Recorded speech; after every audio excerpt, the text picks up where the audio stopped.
తమ్ముడు, చెల్లి, ఇదంతా మీ అవగాహన కోసం చెప్తున్నాను. నేను జీవితంలో నువ్వు ఫేస్ చేస్తున్నటువంటి ప్రతి అనుభవం, ప్రతి పరిస్థితి దేవుని అనుమతి లేకుండా, దేవునికి తెలియకుండా ఏది రాలేదు.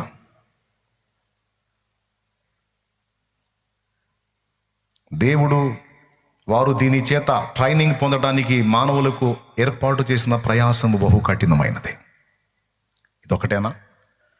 కొరింథీయులకు రాసిన మొదటి పత్రిక 10వ అధ్యాయము, మొదటి కొరింథీ పత్రిక 10వ అధ్యాయము, ఒకసారి బైబిల్ తీయండి. ప్రాణముగా మనుషులకు కలుగు శోధన తప్ప మరి ఏది మీకు సంభవింపలేదు, దేవుడు నమ్మదగిన వాడు. మీరు సహింపగలిగినంత కంటే ఎక్కువగా ఆయన మిమ్మల్ని శోధింపబడనీయుడు. ఇక్కడే నాకు ప్రశ్న, అసలు సహింపగలిగినంత కంటే ఎక్కువగా శోధింపబడనీయుడు అంటే ఈ శోధన అనేది మాకెందుకు? నువ్వు దేవుడివి కదా, మేము నీ పిల్లలం కదా, మమ్మల్ని కూడా శోధనలకు అప్పచెప్పడం ఏమి న్యాయం? నీ పిల్లలు మమ్మల్ని సుఖపెట్టాలి, నువ్వు ఏ ఇబ్బంది లేకుండా చూసుకోవాలి. అంతేగాని నానా నువ్వు తట్టుకోలేనంత కోటింగ్ ఉండదురా, నీకు ఎంత తట్టుకుంటావు అంత కోటింగ్ నాన్న, బ్యాలెన్స్గా ఉంటుందిరా కోటింగ్ అంటే. ఏంది కోటింగ్ లేని జీవితం లేదా? తట్టుకోలేకపోతున్నా. లేదు నాన్న ఎక్కువ కోటింగ్ ఉంటుంది నాన్న, ఎక్కువ వెయిట్ ఉంటుందరా. వెయిట్ ఎందుకు అసలు?